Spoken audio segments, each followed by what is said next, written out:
조합제TV 시청자 여러분 안녕하십니까. 2019년 3월 8일 오후 5시 17분입니다. 오랜만에 지미 카트란 이름이 또 언론에 등장을 했습니다. 지미 카트 하면은 많은 한국 사람들이 좋아하지 않는 대통령이죠. 박정희 대통령을 지지하든 반대하든 이 카트 대통령이 나와서 한국에 뭐 도움을 준 게 별로 없어요. 카트 전 대통령입니다. 전 대통령은 왜 이번 언론에 나왔느냐. 또 북한 문제와 관련해서 또 나왔습니다. 로 칸나 민주당 하원 의원은 미국 조지아주 애틀랜타에서 카트 전 대통령을 만나 그의 방북 의사를 확인했다고 폴리티코라는 매체가 전했는데, 칸나 의원에 따르면 카트 전 대통령은 장거리 여행을 하지 않지만은 트럼프 행정부가 도움을 청한다면 북한을 방문할 의사가 있다라고 밝혔답니다. 그런데 카트 대통령이 북한을 방문할 때마다 한국에는 불리한 일들이 벌어졌습니다. 그런데 카트 대통령이 한국에만 불행을 끼친 사람이 아니에요. 다른 나라에도 이란, 짐바브웨, 그리고 니카라과 같은 데서도 이 위선적 인권 외교를 통해서 여러 가지로 박정희 같은 사람, 또 팔레비 같은 사람이 이 권력을 잃는데 일조를 한 사람입니다. 그리고 공산주의자들과의 대결에서는 후퇴를 거듭하다가 결국 레이건 대통령에게 대통령을 넘겨주었는데, 레이건 대통령이 카트의 교훈을 잘 살려가지고 국제공산주의를 멸망시키는 위대한 거보를 내딛게 된 거죠. 이 카트 대통령은 일기밖에 못했으니까 물러난 다음에도 활동을 많이 했습니다. 주로 인권을 들고 나왔습니다. 인권. 근데 인권도 이게 그 나라마다 사정이 있는 거죠.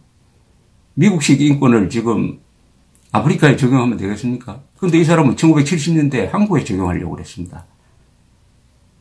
그런데 이상하게 북한의 김일성에 대해서는 박정희 인권 탄압에 비하면 한 100배, 10,000배 더 악독한 김일성의 인권 문제, 북한의 인권 문제에 대해서는 일체 의미 있는 거론을 한 적이 없습니다. 이 사람이 또 중재자?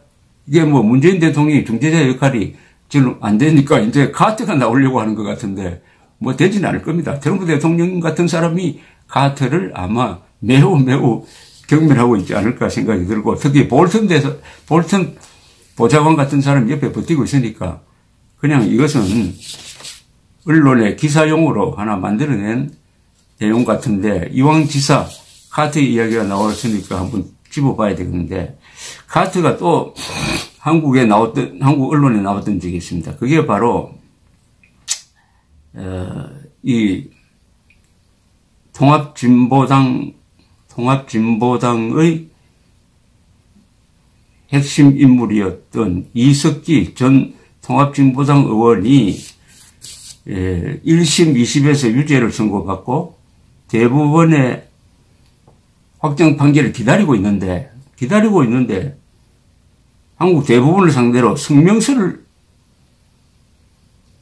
발송한 거예요. 그게 1994년입니다.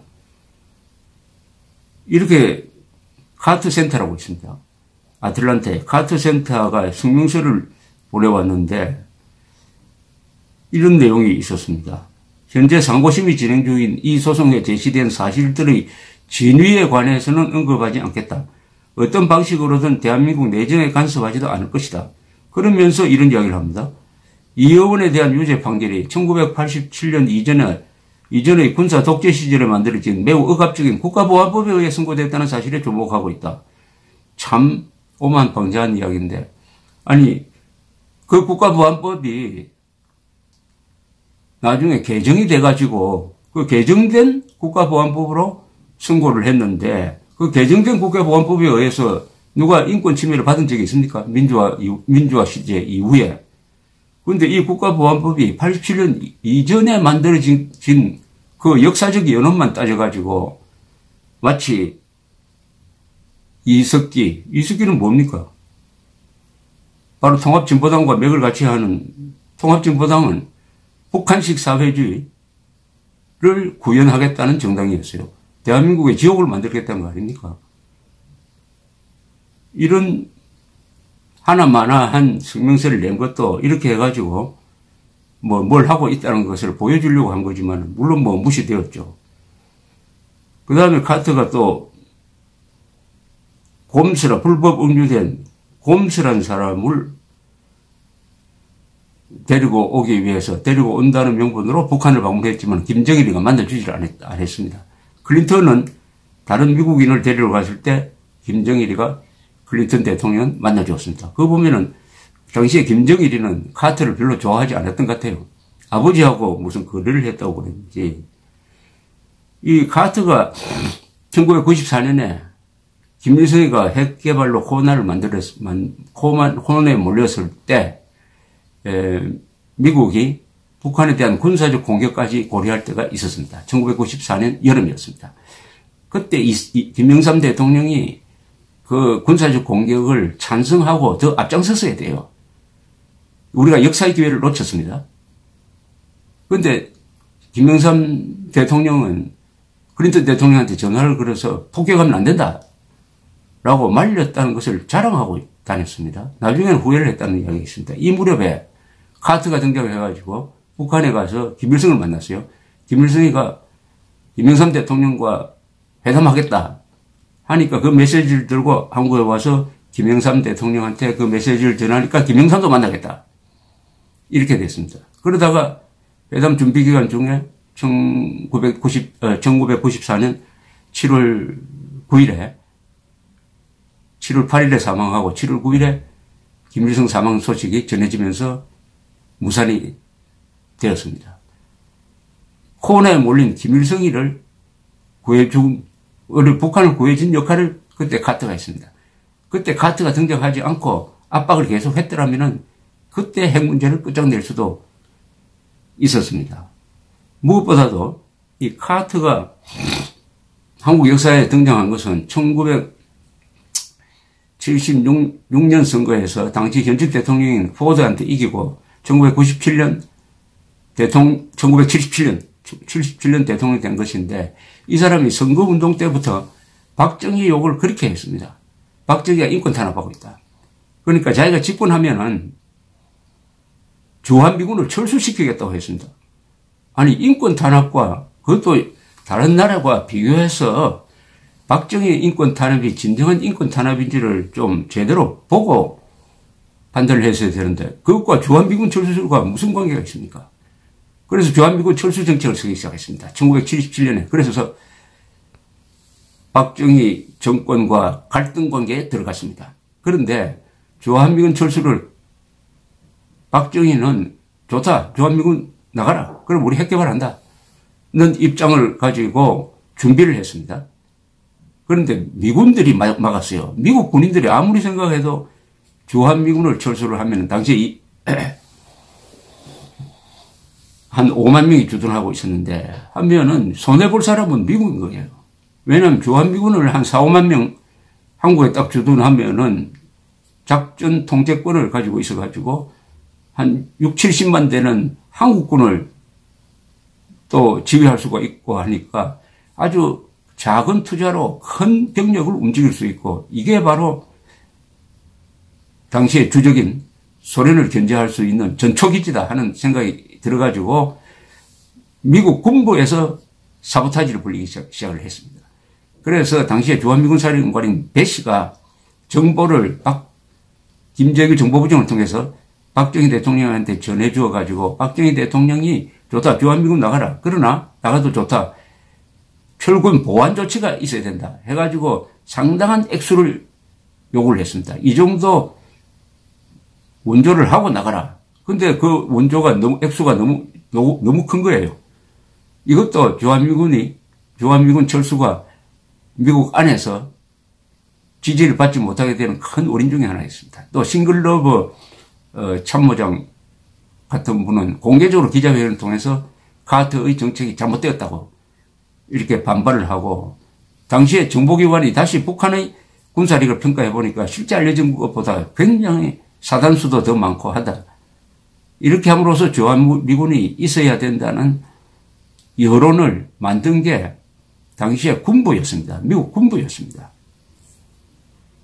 최종적으로 주한미군 철수 포기는 1979년 6월에 카터가 한국을 방문합니다.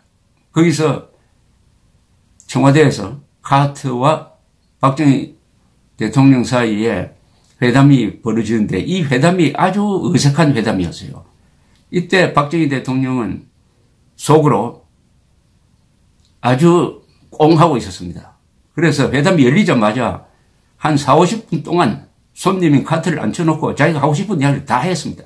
카터가 한 게 아니라 박 대통령이 그동안 속에 담았던 이야기를 다 한 거죠. 그래서 카터가 아주 모욕감을 느꼈다고 합니다. 그래서 옆에 반스 국무장관이 있었는데 메모를 했다고 합니다. 이 자가 2분 안으로 이 말을 끝내지 않으면 난 나가버리겠다라고 메모를 했다는 겁니다. 다행히 박 대통령이 일장 연설을 끝내고 아주 냉랭한 상태에서 회담이 끝났어요. 그리고 카터는 돌아가서 참모들에게 아주 화를 냈다고 합니다. 그러나 주변에서 잘 이렇게 해가지고 그 뒤에 회담은 형식상 잘 마무리됐습니다. 그런데 카터는 또 박정희 대통령한테 종교가 뭐냐고 묻더니 기독교로 개종하는 게 어떻게 했느냐 하는 이야기, 아주 신뢰가 되는 이야기를 했다는 후일담이 있습니다. 그리고 박정희 대통령이 1979년 10월 26일 날 김재규에 의해서 이 시해를 당하는데도 카터와 박정희 사이의 갈등이 한미 간의 갈등으로 가고 이런 관계가 한국의 민주화운동 세력에 도움을 주고 그것을 지켜본 김재규가 미국이 박정희를 싫어하는구나 하는 생각을 한 것하고도 간접적인 원인이 없다고는 볼 수가 없습니다. 그렇다고 카터가 박정희를 죽이라고 김재규를 시킨 건 아니고요. 자, 그런 카터는 또 한국에서만 박정희를 괴롭힌 건 아니고 이란에서 팔레비 왕이 아주 근대화 사업을 열심히 해가지고 이란이 그때 아주 근사한 나라가 됐습니다. 다만 부패가 많았어요. 그러니까 호메이니가 주도하는 이 이슬람 원리주의자의 저항이 생겼습니다. 이때도 누구 편을 들었느냐? 이때도 카터는 팔레비를 버렸습니다. 얼마든지 팔레비를 보호할 수가 있었고 팔레비를 지지하는 군대가 진위 쿠데타를 일으켜서 이슬람 원리주의자의 집권을 저지할 수 있었지만 그것을 하지 말라고 했어요. 그래서 호메이니 정권이 들어서는데 카터가 일조를 했습니다. 그런데 그 호메이니 정권이 들어서서 어떻게 됐습니까? 테헤란에 있는 미국 대사관을 그냥 점령을 해가지고 50명이 넘는 대사관 직원을 응용합니다. 한 그 2년 정도, 2년에 걸쳐서 응용을 합니다. 이걸 구출하려는 특공작전을 펼쳤는데 이건 또 사막에서 바람이 불어가지고 헬리콥터가 떨어지고 해가지고 실패를 했습니다. 이게 카터에 치명적 타격을 주었습니다. 카터는 이란에서 팔레비를 쫓아내는데 일조한 그 저주를 받은 겁니다. 그리고 니카라과에서 공산 정권이 등장하는데 또 아프리카 짐바브웨에서 무가베 정권이 등장하는데도 카터가 간접적으로 도왔습니다. 그러니까 이 사람은 인권 탄압 하면서 우방국의 인권 탄압 문제를 주로 제기를 하는 겁니다. 소련에 대해서는 별로 이야기를 하지 않고 그러다 결국 자기도 부메랑이 되어서 이렇게 되어버렸는데 아직도 한국에 미련을 버리지 못하고 김정일, 김정은, 김일성을 몰아내는 게 가장 큰 인권 향상이라는 이 의식이 없어요. 이런 사람을 우리가 위선자라고 그러는 거 아닙니까? 위선자. 정세현 씨가 볼턴을 재수 없는 사람이라고 했다는데 한국인에게 재수 없는 사람이 있다면 이 카터가 아닌가 하는 생각이 저는 듭니다. 그런데 또 남북관계가 아니라 미북관계가 교착되니까 여기에 명함 내밀어 가지고 이런 사람을 매명한다 그러죠. 이름을 판다, 매명한다. 이 박정희 대통령이 카터를 아주 경멸하는 이야기를 한 기록이 많습니다. 카터 같은 사람이 박 대통령과 안 맞는 사람이에요.